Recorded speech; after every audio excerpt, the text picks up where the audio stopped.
أعوذ بالله من الشيطان الرجيم. بسم الله الرحمن الرحيم. ولن ترضى عنك اليهود ولا النصارى حتى تتبع ملتهم قل إن هدى الله هو الهدى ولئن اتبعت أهواءهم بعد الذي جاءك من العلم ما لك من الله ولئن اتبعت أهواءهم بعد الذي جاءك من العلم ما لك من الله من ولي ولا نصير. الذين آتيناهم الكتاب يتلونه حق تلاوته أولئك يؤمنون به ومن يكفر به فأولئك هم الخاسرون. بسم الله الرحمن الرحيم. سورة البقرة آیت نمبر 160. دې آیت مناسبت لدې مخ کې آیت سره د سیده په مخ کې آیت کې الله تعالی و فرمایل انا ارسلناک بالحق. الله تعالی و یقینا مونږ ته اے نبی علیہ الصلوۃ والسلام را لېږلی بالحق ورښتیا سره وحق دین سره بشیرا و نذیرا خوشخبری ورکوونکی و نذیرا ویرونکی. ولا تسأل او لتانه به تپوس نه کېږي د قیامت په ورځ عن اصحاب الجحیم لدې خاوندانو د جهنم نه. د جهنمیانو تپوس به د قیامت په ورځ تانه نه کېږي یا رسول الله چې دا ولې جهنم ته لاړل. هغه تپوس به د دوی خپل وي، هغه تپوس به له دوی نه کېږي. ما سلککم فی سقر. ملائکه الله تعالی به ورته ای جهنمیانو تاسې ولې دې جهنم ته لاړئ؟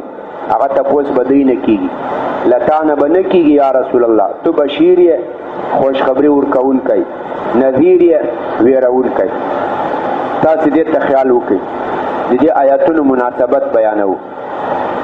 چېرته چې یو کس چاته خوشخبري ورکوي، ښه خبر ورکوي، په ښه خبره باندې خبرول ورکوي، هغه چې کس ته دا کس خوشحالیږي چې هغې سره مخامخ چې هغه وویني. او څوک چې چاته بد خبر راوړي، داسې خبر چې هغه ده ته د عذاب وي، د تاوان وي، د داسې کس په لیدلو باندې سړی خفه کېږي، وایي چې بالکل مې ته لیدلی نه وای. نو دلته الله تعالی نبی علیه الصلاة والسلام ته وایي یا رسول الله ګوره هغه کس هغه خلک چې هغه بد خلک دي، یهود دي، نصارا دي، هندوان دي، سیکان دي، کافران دي، هغه چیرته له تا نه خوشحالیږي ولې ته خو هغو ته ویرول ورکوې، هغو ته د عذاب د جهنم خبرونه ورکوې، نو هغه چیرته له تا نه خوشحالیږي؟ هغه چې تا وویني تا نه خوشحالیږي، هغه تا په لیدلو نور پسې خفه کېږي. د تا په لیدلو په ملاقات هغه خلک خوشحالیږي چې ته هغې ته خوشخبري ورکوې، لکه مؤمنان، صحابه کرام، نیکان، صادقان. هغو سره چې ته مخ شي، هغوی ته وویني، هغوی خوشحاله شي. نو یا رسول الله که چېرته له یهود نصارا سره مخ شوې او هغوی له تا نه خفه ول، ناراضه ول، نو دې ته خفه کېږه مه، ځکه ته خو دوی ته نذیر یې. او نه نذیر څوک چې چاته د عذاب خبر ورکوي، د هغو په لیدو خو هېڅ څوک هم نه خوشحالېږي، خامخا خفه کېږي. او دا د دې نقصان ده چې دوی تا په لیدلو خفه کېږي، ځکه دوی ګناهونه کړي، کفر یې کړی، شرک یې کړی، ته اوس د عذاب خبر ورته کوې، دوی له تا نه ناراضه دي. د تا نقصان نه ده، دا د دوی نقصان ده. ولن ترضا او هرگز به راضي نسی، خوشحاله به نسی، عنک لتانه الیهودو دا یهودیان، ولن نصارا او نه دا نصارا، یهود دا اسرائیل، بنی اسرائیل دا یهود، دا بلتانه خوشحاله نسی هرگز. ولن نصارا دا نصرانیان، عیسی علیہ السلام پیروان، لکه نن سبا دا امریکنیان، انګریزان، یورپ والا، فرانس والا، دا ټول نصارا دي. دا بلتانه خوشحاله نشي، راضي به نشي. ولی به راضي نشي؟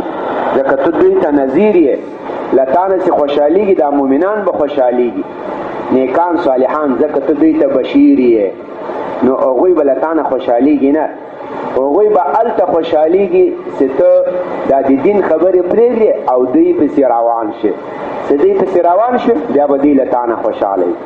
ولن ترضا او هرگز به خوشحاله نسي له تا نه دا یهودیان، ولن نصارا او نه دا نصارا، حتی تر هغې تتبع چې ته تابعداري ونه کړې ملتهم د دین د دوی، ملت دا دین ته وایي. کله چې ته دا قرآن پرېږدې، شریعت پرېږدې او د دوی په طریقه روان شي بیا به دوی له تا نه خوشحاله وي، تر هغې له تا نه خوشحالېدی نه شي. ته دې یهود و نصاراو ته ووایه چې زه بلکل تاسې خوشحالولی نه شم. ای یهود و نصاراو، ولې تاسې خوشحالولی راضي کولی نه شم؟ زه ځکه تاسې راضي کولی نه شم، زه په کامل هدایت باندې روانېږم او کامل هدایت دی الله دین ده. نو نبی علیه الصلاة والسلام ورته وایي زه به همیشه د الله په دین روان یم. نو د الله په دین روان یم، نو تاسو خو د الله په دین چې څوک روان له هغې نه نه خوشحالېږي، نه راضي کېږئ، نو زه بلکل تاسې د خوشحالي رضایت کوشش نه کوم. قلت ووایه د یهودیانو ته، د نصاراو ته چې زه د تاسې د دین تابعداري نه کوم، د تاسې په طریقه نه روانېږم. ولې؟ ان هدى الله، یقینا هدایت دی الله چې هغه دا اسلام دی، هو الهدى دا هدایت دی. لدی هدى الله دی الله هدایت، لدینا اسلام مراد دی، هو الهدى لدینا کامل هدایت مراد دی. دا اساسی سوال کړی دا په معانی و یا په منطقو کې دا سوال کیږي، وای دلته خو مبتدا او خبر یو شی شو. ان هدى الله هو الهدى، دا ان دا خو حرف د په مبتدا او خبر داخليږي، اصل کې دسی وو هدى الله هو الهدى، هدى الله مضاف مضاف نه دا مبتدا شو، هو الهدى دا خبر شو. نو دا خو مبتدا او خبر یو شی شو. لکه تو وایې سړی ده، نو سړی خو سړی ده کانه، انسان ده، نو انسان خو انسان ده کانه. خبر خو به هلته کوي چې یو نوی خبر راسي، سړی ولاړ ده، انسان ناروغ ده، چې دا خبر غیر له مبتدا نه، هلته بیا خبر فایده کوي، مخاطب ته یو مطلب پې حاصلېږي. او مبتدا او خبر چې یو شی، انسان ده، سړی ده، کتاب ده، سپوږمۍ ده، لیټ ده، پکای ده. دا خو خبر بلا فایدې سي کان. نو دلته هم دسو هدى الله هو الهدى، د الله هدایت چې ده هغه هدایت ده. نو د الله هدایت خو خود هدایت ته کار. نو دې ته بیا توجیه داسې کوي چې دلته لدی هو الهدى نه کامل هدایت مراد ده، کامل. تو وایې دوی ته ان هدى الله، یقینا د الله هدایت هو الهدى دا کامل هدایت دی. لدې نه غیر دا نورې طریقې چې دا خلکو له ځانه جوړې کړي دي هغه ناقص طریقې دي. نو سړی چې روانېږي هغه به په کامل هدایت پسې روانېږي که په ناقص پسې؟ په کامل پسې. نو زه به د اسلام په دین پسې روانېږم یا الله په هدایت پسې به روانېږم. ولئن اتبعت، دا قضیه شرطیه فرضیه، یو فرضیه قضیه جوړوي، فرض محال. دا لکه موږ تاسې وایي ته داسې فرض که، ته یو داسې فرض محال وکړه، دلته هم فرض محال. ولئن اتبعت فرض محال، اے نبی علیہ الصلوۃ والسلام که ته تابعداري وکړې اهواءهم د خواهشاتو د یهود نصاراو. دا د یهود او د نصاراو چې دا کوم دین ځان ته جوړ کړی، دا نن سبا د اسرائیلو یا امریکایانو، انګریزانو، فرانس والا، یورپ والا دې چې دا کومه طریقه ځان ته جوړ کړي، دا په قرآن او حدیث د الله په احکامو نه ده ثابته. دا د دې خپل خواهشات دي، د دې خپل اعراض دي، د دې خپل نظریات دي، خپل منځ کې سره کېنستې دي، بس ویلي دا به داسې کوو، دا به داسې کوو، دا به داسې کوو. له دې سره آسماني کوم سند نشته ده. الله تعالی وایي ای نبی علیه الصلاۃ والسلام فرض محال، که تم د دې په طریقه باندې روان شي، پس له دې نه چې ما تا ته علم درکو، قرآن می درکو، که دا قرآن پرېږدي او دوی پسې روان شي، نو خبردار د الله له طرف نه به تا ته هیڅ دوست او مددگار نه وي. بیا به د الله تعالی د دوستي تمه نه کوي، بیا به د الله تعالی د نصرت تمه نه کوي. د الله مدد و نصرت هغه په دې قرآن کې ده چې ته په دې روان یې. له دې نه غیر که د دوی په خوښو پسې روان شې، په خواهشاتو پسې، او سره له دې چې تا سره د آسماني علم شته، قرآن شته، که له دې علم وروسته دوی پسې روان شې، بیا د الله طرف نه تا سره نه دوست شته، نه دوستي شته او نه نصرت. ولئن اتبعت او فرض محال که ته تابعداري وکړې اهواءهم د خواهشاتو د دوی. اهوا دا جمع د هوا ده، هوا دا خواهش ته وایي، د یو کس شخصي نظریې ته وایي، د یو کس ځاني رأی ته وایي چې په هغې باندې هېڅ سند نه وي، د قرآن و حدیث دلیل نه وي، هغې ته خواهش وایي، هغې ته رأی وایي، هغې ته شخصي نظر وایي. که ته تابعداري وکړې د دوی د خواهشاتو بعد الذي پس له هغه څه نه جاءک چې تا ته راغی، دا الذي مبهم ده، دا من به بیان سي، پس له هغه څه نه چې تا ته راغلل هغه کوم شی من العلم چې هغه عبارت ده له علم نه، قرآني علم. که پس له دې قرآني علمه ته بیا هم د دوی په احواو خواهشاتو پسې روان شې، ما لک من الله، نو بیا به نه وي تا لره من الله د الله تعالی له جانب نه من ولی کوم دوست، بالکل به د الله له طرف نه تا ته کوم دوست نه وي. د الله له طرف نه به تا سره څوک دوستي نه کوي، نه به د الله ملایکه بیا تا سره دوستي کوي، نه به د الله نیک بندگان له تا سره دوستي کوي. ولا نصیر، او نه به وي تا لره د الله له طرف نه کوم نصیر مددگار. ناصر نصیر وزن فعیل ده په معنا د فاعل، کوم مددگار بم تا سره نه وي، نصرت کوونکی بم تا سره نه وي. الذین دلته خو یې وویل چې دا یهود او نصارا دا به له تا نه چېرته هم خوشحاله نه شي تر هغې چې ته د دوی په طریقو روان نه شې. که دوی په طریقو روان شوې بیا به دوی تا نه خوشحالېږي. اوس الله تعالی وایي دا یهود نصارا ټول هم داسې نه دي چې هغوی غلط خلک دي، په غلطو طریقو روان دي، په دوی کې سم خلک هم شته. لکه عبدالله ابن سلام رضی الله تعالی عنه، دا د یهودو یو عالم و، دی بیا ایمان راوړ. دارنګه په نصاراو کې بحیرا، هغه د نصاراو یو عالم و، هغه ایمان راوړ. کعب الاحبار، هغه د یهودو ملاو ایمان راوړ. نجاشی د حبشې پاچا، هغه ایمان راوړ. داسې ډېر خلک ول چې هغو ایمان راوړ. الله تعالی وایي دا یهود اهل کتاب، نصارا اهل کتاب، دا ټول بد خلک نه دي. په دوی کې داسې خلک شته چې هغوی د آسماني کتاب دا په هغه صحیح طریقه باندې وایي. تورات داسې وایي لکه څنګه چې الله نازل کړی، انجیل داسې تلاوت کوي لکه څنګه چې الله نازل کړی، هیڅ زیادت و نقصان پکې نه کوي، او په نبی علیه الصلاة والسلام ایمان راوړي. الذین، هغه خاص یهودیان، هغه خاص نصارا، کوم چې ایمان راوړی، دا هغه کسان دي آتیناهم الکتاب چې موږ ورکړی دوی ته آسماني کتاب تورات، آسماني کتاب انجیل، یتلونه دوی دا آسماني کتاب تلاوت کوي، یتلو تلاوتن، دوی د دې آسماني کتاب تلاوت قرائت کوي، حق تلاوته، هغه صحیح تلاوت باندې، هغه روح تلاوت باندې.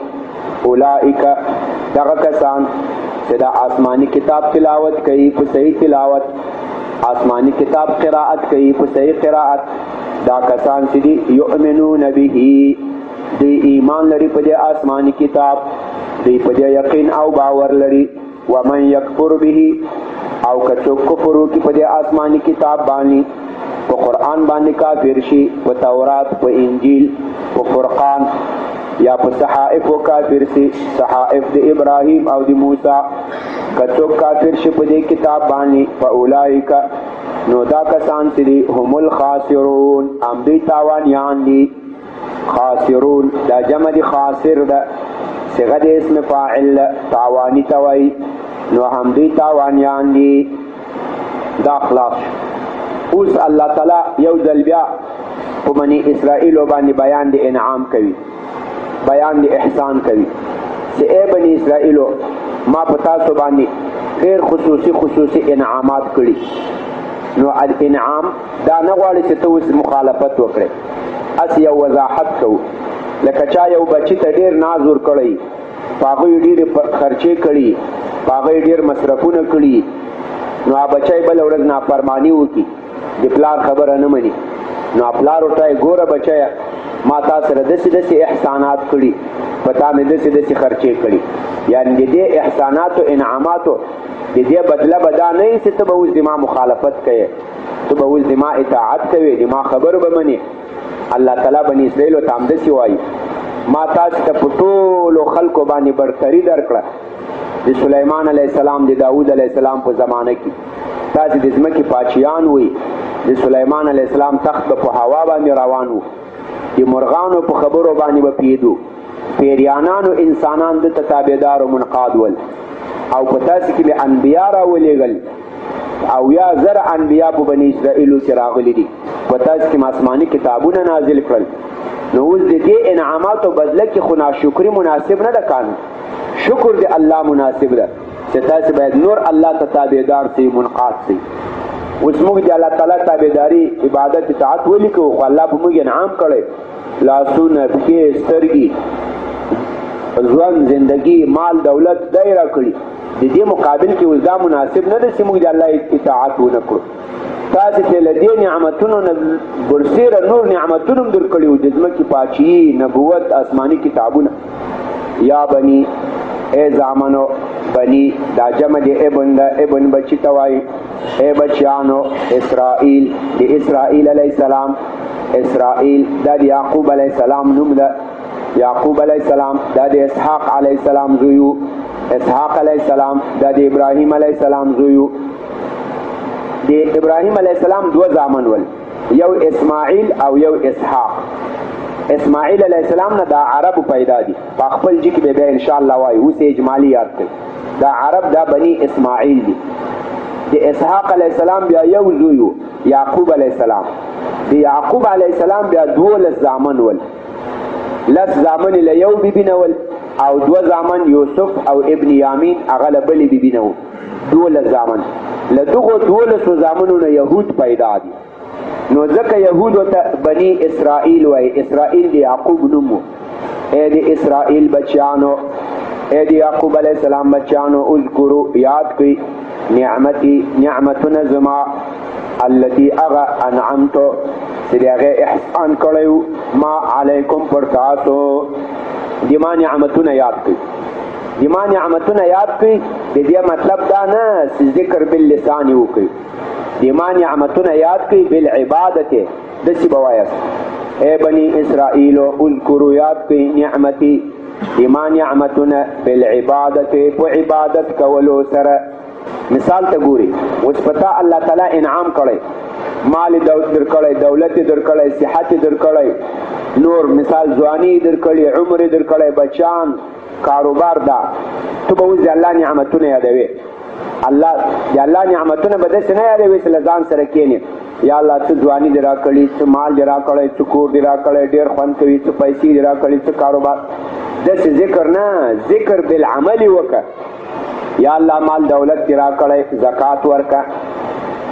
یا الله ځواني دې راکړي، د بل عاجز مسکین فقیر دغه نصرت وکړه. صحت دې راکړی، عبادت وکړه. دارنګه د هر نعمت بدل کی د الله شکر ادا کړه، یعنی یو عبادت وکړه. ذکر النعمت، د نعمت ذکر وکړه، یعنی د نعمت بدل کی عبادت وکړه. ذکر لسانی نه چې ځان سره کېنه نعمتونه یو بل پسې حسابوي، دا نه ده مراد.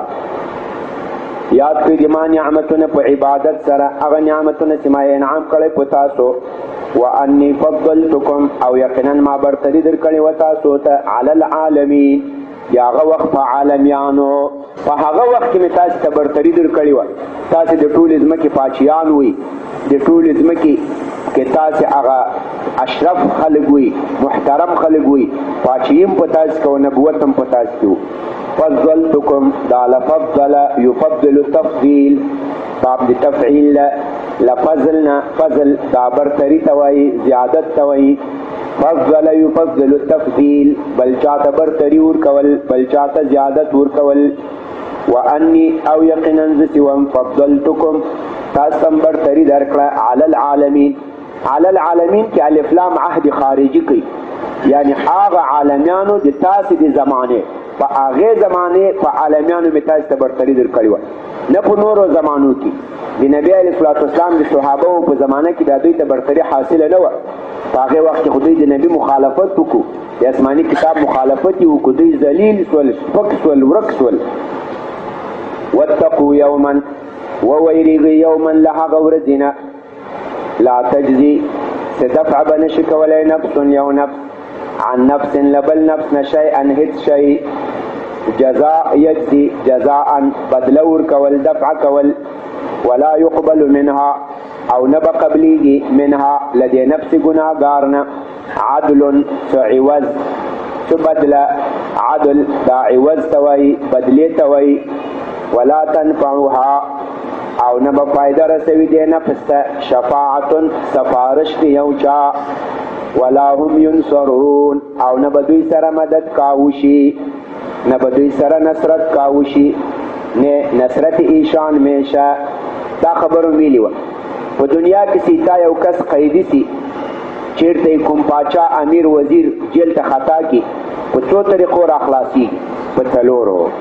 اول ورسې ورته ووایې یاره دا کس را پرېږده او دا کس به تا سره کینی، یا زه د دې ذمهوار یم، زه به حاضر کم. په ضمانت باندې یو کس را خوشی کې، بس په ضمانت را خوشی کې چې کله د قاضي د امیر د وزیر د پاچا پکاري ضامن ته ووایي سړی راوله، ضامن بیرته کس ورولي، یو ضمانت. دویم په رشوت باندې سړی را خوشی ورسي والی قاضي امیر ته رشوت ورکی، یا جیل والا ته جیلر ته رشوت ورکی، خپل قیدی په رشوت را خلاص. دریم په شفاعت را خلاص کی، په سفارش. کس بندي سو جیل ته خطا سو، یو بل لوی کس راولي، لوی امیر وی، لوی وزیر وی، لوی کس وی، هغه جیلر ته امیر ته تلیفون وکي یا ورشي حال ورولېږي چې دا د ما کس ته خوشی کا، په سفارش په شفاعت را خوش. څلورم په زوري را خوشی کې، یار دوست ملګری د قیدي سو، بس ورته په جیل باندې حمله وکړه، نور ملګری راوله جیل مات کا، کسان را خوشي کا. یا جیل ته سوړه وروکه لکه د قندهار جیل، ټول قیدیان له سوړي نه وباسه، دا نصرت شو. نو په څو طریقه را خوشي کېږي؟ په څلور، یا په ضمانت، یا په رشوت، یا په شفاعت، او یا په نصرت. یا په نصرت دا د دنیا کې دا خبرې دي. په آخرت کې الله تعالی وایي دا یوه خبره هم نه چلیږي، له دغه ورځې نه ویریږه، صرف په عمل د عمل ځان به جوړوي، بس خلاص، دا خبرې دلته نه چلیږي. واتقوا یوما، ویریږي له هغه ورځې نه لا تجزي چې بدله به نسي ورکولی، ضمانت به نسي کولی یو نفس عن نفس لبل نفس نه شیئا د هېڅ شي، ولا يقبل منها او نه به قبلیږي له دې نفس ګناهګار نه عدل رشوت بدله عوض، ولا تنفعها او نه به فایده رسوي دې نفس ته شفاعت سفارش شفاعت، ولا هم ينصرون او نه به د دوی مدد کېږي، نه به د دوی نصرت کېږي، څوک به نصرت هم نشي کولی خپل قیدي. دا خبره واضحه شوه. یو خبر دلته داسې کېږي چې واله که په قیامت کې خو شفاعت فایده کوي قانون د انبیاو، د ملائکو، د نیکانو صالحانو، د شهداو، د قرآن د حافظانو، د ماشوم چې په وړکتوب کې مړ سي، یو کال، دو کال، یو میاشت، دو میاشتو، دا ماشومان به شفاعت کوي. نو دلته وایي ولا تنفعها شفاعت، لدې نه هغه شفاعت چې هغه شفاعت د الله تعالی په اجازت نه وي، او هغه شفاعت د الله تعالی خوښ نه وي، هغه کسان چې هغو ته الله تعالی اجازت وکړي، یا هغه چې الله تعالی هغو ته د شفاعت خوښه وي، رضایت وي، هغه شفاعت بیا کولی شي. نو لدې نه هغه شفاعت مراد ده چې هغه د الله تعالی په باندې خوښه نه وي، یا د الله تعالی اذن نه وي، دا شفاعت په قیامت کې هیڅ اعتبار نه لري. لکه هغه آیت کرسی کې هم راځي من ذا الذي یشفع عنده، هغه څوک دی چې د الله تعالی په حضور کې سفارش وکړي. من ذا الذي یشفع عنده الا باذنه، څوک دی چې د الله تعالی په حضور کې سفارش وکړي مگر په اجازت د الله. استفهام انکاری ده، یعنی هیڅ څوک نشته چې د الله په حضور کې سفارش وکړي مگر د الله تعالی په اجازت سره. که اجازت وو بیا یې کولی شي، که نه وو بیا یې نشي کولی. نو دلته چې وایي چې شفاعت هم فایده نه لري، دا مطلب بې اذن شفاعت یا هغه شفاعت چې هغه باندې الله تعالی رضایت نه وي. تر همدې چې پورې به یې بس کړو. عزتمندو د اول آیاتونو ولن ترضى عنك اليهود ولا النصارى دې کې ډېر سخت لوی وعید ده. نبی علیه الصلاة والسلام ته الله فرمایي وایي چېرته به هم له تا نه یهود و نصارا خوشحاله نه سي. ولې دوی کافران دي او تو په حق باندې روان یې. د حق لارې له پلویانو نه کافران نه خوشحاله کېږي حتی تتبع ملتهم، تر څو چې ته د دې په لار باندې روان نه شې، تر هغو دوی له تا نه خوشحالېږي. له دې نه معلومیږي مسلمان دې دا کوشش نه کوي چې له ما نه به یهود نصارا کافران دا خوشحاله شي. څومره چې دوی ته ټیټ و پاس دی، څومره چې دوی ته عاجزي و کمزوري وکړئ، دوی له تا نه خوشحالېږي. دوی به هلته خوشحالېږي چې دوی په طریقه او د دوی په دین باندې روان شي، او چې دوی په طریقه روان شي خو له ایمان نه خلاص شول. هله وروسته الله تعالی وایي ولئن اتبعت اهواءهم، او که په دوی کې چې دوی په خواهشاتو پسې روان شي، بعد الذي پس له هغه څه نه چې تا ته راغلل من العلم د آسماني علم نه، ما لك من الله من ولي ولا نصير، بیا به نه تا ته د الله له طرف نه کوم دوست وي او نه به کوم مددګار وي. نو عزتمندو دا خبره سړی باید بالکل په دې ایمان و یقین وساتي چې یهود نصارا دا چېرته له مسلمان رښتینی حقیقي مسلمان چې نسي خوشحاله کېدی، هلته به خوشحاله کېږي چې ایمان پرېږدي او دوی پسې روان شي. نو دا سوچ باید مسلمانان که لاندې عام مسلمانان وي، که امیران وي، که وزیران وي، که د مخ پاچیان وي، دا ټول باید دا سوچ له ذهنه وباسي چې زه به دا خلک خوشحاله کړم. دا نه خوشحالېږي، دا د موږ دشمنان دي. له نبي علیه الصلاة والسلام نه نه دي خوشحاله سوي، له صحابو نه نه دي خوشحاله سوي، له تابعینو له تبع تابعینو نه نه دي خوشحاله سوي. هغو سره دشمنیانې کړي، له هغو سره جګړې قتلونه کړي. ماوتانه به خوشحاله سي؟ ماوتان هم نه خوشحاله کېږي. په هغه صورت کې به خوشحاله کېږي چې دا د دوی په طریقه روان شو. چې دوی په طریقه روان شو بیا خو نه د الله نصرت شته او نه د الله تعالی ولایت او دوستي شته، بیا خو د الله له نصرت او له دوستي نه محروم شوې. نو الله تعالی دې موږ تاسې د خپل نصرت او ولایت چې نه محروموي، الله هم دې په صحیح طریقه باندې روان کړي. الله تعالی دې له موږ تاسې نه خوشحاله چې الله تعالی دې موږ تاسې دوستي. که کافران خفول که خوشحاله ولا به خپل کار کوي. سبحان ربك رب العزة عما يصفون وسلام على المرسلين والحمد لله رب العالمين. یا الله دا درس و تدریس مخبل حضور کی قبول کے. یا اللہ کسی زیادت نقصان شوئی کے معافی وکرے، جنہیں کو اعمال و توفیق ہم نصیب کے، دنیا و آخرت سعادت ہم نصیب کے. یا اللہ اتا عبادت بندگی تروغ جوڑ صحت راکڑے، بچیان لرگان وریرون خپلوان دوستان ټول نیکان صالحان کے، قاریان دی قرآن صحیح حافظان جوڑ کے، طالبان قرآن علماء با عمل جوڑ کے، علماء و درس دی تدریس خدمت برابر کے. یا اللہ دی موږ دا نوجوانان ټول نیکان صالحان کے، په کاروبار کې خیر و برکت واچوي، لبد و افعال و اخلاق وساتي. یا الله یا الله ظاهری باطنی مرضی شفا ورکې، کورونو کې څوک ناروغان وي ټول ته الله تعالی صحت عافیت ورکړي. وصلی الله تعالی علی خیر خلق.